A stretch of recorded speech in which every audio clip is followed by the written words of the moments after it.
नमस्कार दोस्तों, श्याम एकेडमी पर आपका स्वागत है। ठीक है, तो आज हमें करते हैं लॉरेंस कोहलबर्ग।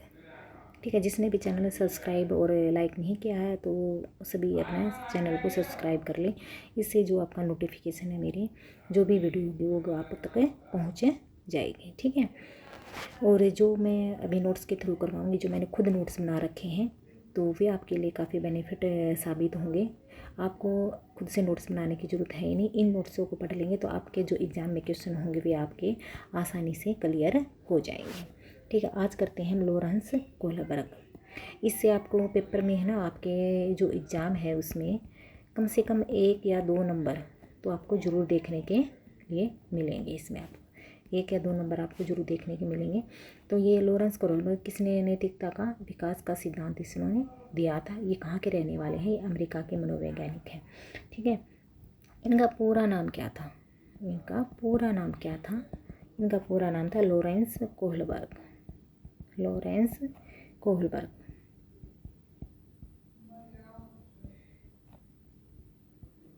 ठीक है, लॉरेंस कोहलबर्ग इनका पूरा नाम था। इन्होंने है ना 3 स्तर बताए। ठीक है, इन्होंने जैसे जीन पियाजे था तो जीन पियाजे ने कितने स्तर बताए थे? जीन पियाजे ने 4 स्तर बताए थे बच्चों के। जीन पियाजे ने कहा है कि बच्चे जो हुए नन्हे वैज्ञानिक होते हैं। ठीक है, और बच्चे अपने ज्ञान का स्वयं अर्जन करते हैं। बच्चे अपने ज्ञान का स्वयं सर्जन करते हैं। ठीक है, बच्चे अपने ज्ञान का स्वयं सर्जन करते हैं। तो इसने 3 स्टेज बताई हैं। आप इंग्लिश में करोगे और भी ज़्यादा अच्छा रहेगा। पहले है जैसे pre conventional stage. Pre conventional stage. ठीक है, स्टेज कह लो, लेवल कह लो, यानी कि इसने 3 लेवल और 6 स्टेज दी थी। और पोस्ट कन्वेंशनल।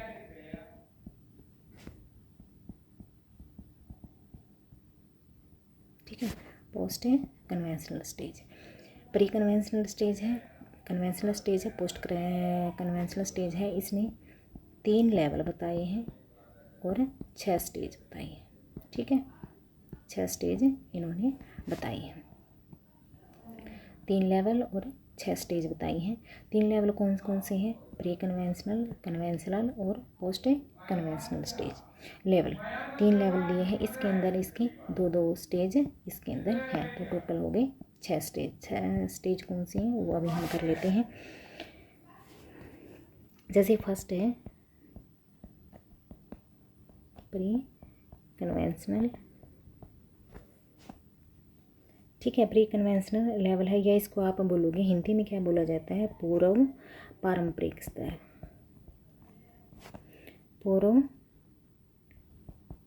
पूर्व पारंपरिक स्तर। ठीक है, तो इसके अंदर फर्स्ट है, इसके अंदर कौन से 2 स्टेज हैं? ये फर्स्ट लेवल है। ठीक है, स्तर है। इसकी 2 स्टेज कौन सी है? इसके पहले में बच्चा है दंड व आज्ञा पालन। ठीक है, दंड व आज्ञा पालन। इसमें बच्चा जो है दंड व आज्ञा पालन करता है। बच्चा जो भी कार्य करता है वो या तो सज़ा पाने के डर से करता है या फिर अपने बड़ों की आज्ञा मान लेता है, उसके हिसाब से भी करता है। दूसरी है यांत्रिक सापेक्षता।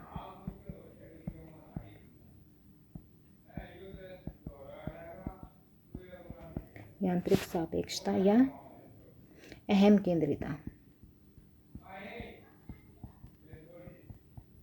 ठीक है, या फिर अहम केंद्रिता, यानी कि बच्चा अपने स्वयं को ही अहम मानता है कि उसे जो पसंद है वही सबको पसंद है, वो जो कर रहा है बस वही ठीक है।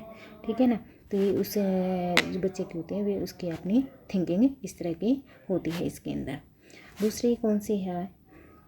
Conventional stage. दूसरी कौन सी है? Conventional level. इसके भी अंदर इसको क्या बोला जाता है? पारंपरिक स्तर या रूढ़िगत स्तर। पारंपरिक स्तर या रूढ़िगत।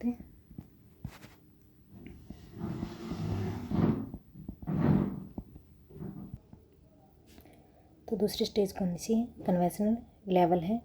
पारंपरिक या रूढ़िगत स्तर। इसमें भी 2 स्टेज हैं। कौन कौन सी 2 स्टेज हैं इसमें? एक अच्छा बच्चा बनने की धारणा, अच्छा बच्चा बनने की धारणा, ठीक है। और दूसरी कौन सी है इसके अंदर? कानून एवं विधि सम्मत अभिमुखता। कानून एवं विधि सम्मत अभिमुखता।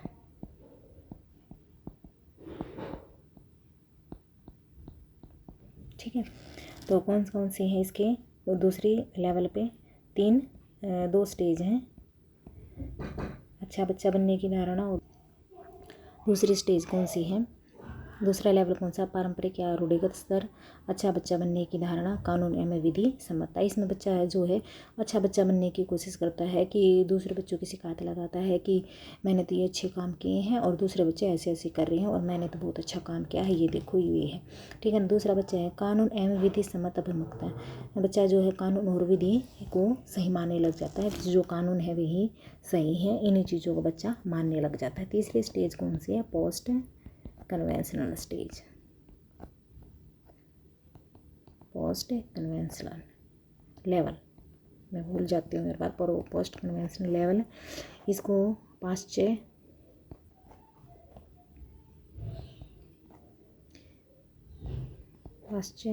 पारंपरिक स्तर, ठीक है ना, पाश्चात्य पारंपरिक स्तर। इसके अंदर भी 2 स्टेज बताई हैं। 2 स्टेज कौन सी है इसके अंदर में? 2 स्टेज हैं। पहला है सार्वभौमिक, पहला है सामाजिक संपर्क, दूसरा है सार्वभौमिक नैतिकता।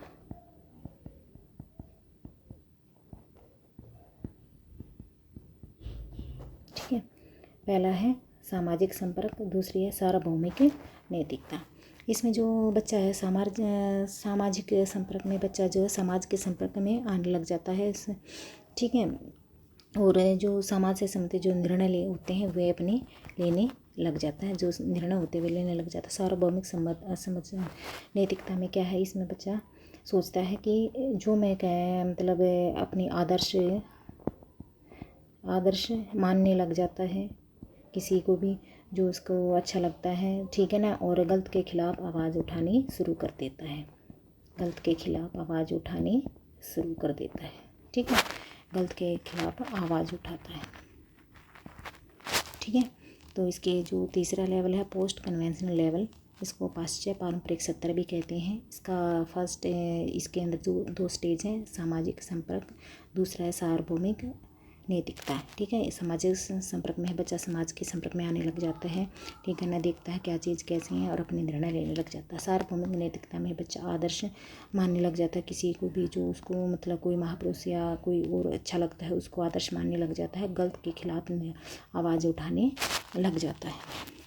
इसके रिलेटेड इसमें जो कोहलबर्ग ने थे उसने एक प्रसिद्ध कहानी कौन सी है इसकी? प्रसिद्ध कहानी कौन सी है इसकी? हिंज की कहानी है, प्रसिद्ध हिंज की कहानी है। ठीक है ना। इसमें क्या होता है? एक हिंज होता है और एक उसकी पत्नी होती है और वो भाई बीमार हो जाती है। ठीक है। और बीमार हो जाती है तो फिर वो उसको दवाई लेने के लिए जाता है और जो दुकानदार है वो दवाई देने से मना कर देता है। तो फिर वो सोचता है कि मैं इस दवाई को चुरा लेता हूँ। फिर वो अगर वो सोचता है अगर मैं इसको चुरा लेता हूँ तो मेरे बीवी को जो दवाई दी जाएगी और वो ठीक हो जाएगी, लेकिन उसको पुलिस पकड़ लेगी। तो और उसको पुलिस पकड़ लेगी। अगर वो दवाई नहीं चोरी करता है तो उसकी बीवी है जो वो मर जाएगी, उसकी जो पत्नी है, ठीक है ना, पत्नी जो है वो मर जाएगी। ठीक है ना। जो हिंज है वो अपनी बीवी के लिए दवाई लेने जाता है, वो चोरी करने की सोचता है। अगर ये कहता है कि अगर मैं चोरी करता हूँ अगर मैं चोरी करता हूँ सही में तो पुलिस पकड़ ले जाएगी, अगर मैं चोरी नहीं करता हूँ तो उसकी पत्नी मर जाएगी। ठीक है ना। इसमें वो फिर दो चीज़ें आती हैं प्रीवियस ईयर के क्वेश्चन पेपर में, ये मैंने देखा है कि एक तो होती है नैतिक तर्कणा, यानी कि मॉरल रीजनिंग। ठीक है ना। इसमें क्या है, जो सही और गलत ये निर्णय का जो प्रोसीजर है, सही और गलत का प्रोसीजर, ठीक है ना, प्रतिक्रिया होती है, जो प्रोसीजर होता है, ठीक है, जो प्रोसीजर होता है उसके बीच की जो प्रक्रिया होती है वो होती है नैतिक तर्कणा, यानी कि मोरल रीजनिंग। दूसरे कोलबर्ग ने बताया है नैतिक दुविधा। क्वेश्चन में दिया आ जाता है कि एक बच्चा है और वो सही और गलत का निर्णय नहीं कर पाता, ठीक है ना, तो वो कौन सी अवस्था में, कोलबर्ग की कौन सी अवस्था में है वो बच्चा। तो इस तरह के चीज़ें आ जाती हैं, इसमें सही और गलत का निर्णय नहीं कर पाता है। ठीक है, सही और गलत का अंतर नहीं कर पाता है, अंतर नहीं कर पाता। ठीक है, तो ये क्या हो गया उसकी, ये क्या होगी, मोरल डिलेमा। ठीक है, तो ये क्या होगा, मोरल डिलेमा। मोरल रीजनिंग क्या थी, मोरल रीजनिंग क्या थी, सही और गलत का निर्णय करने की जो प्रक्रिया है, ठीक है ना, निर्णय करने की प्रक्रिया मोरल रीजनिंग। ठीक है, और जो अंतर न कर पाना, अंतर न कर पाना, ये है आपका मोरल डिलेमा।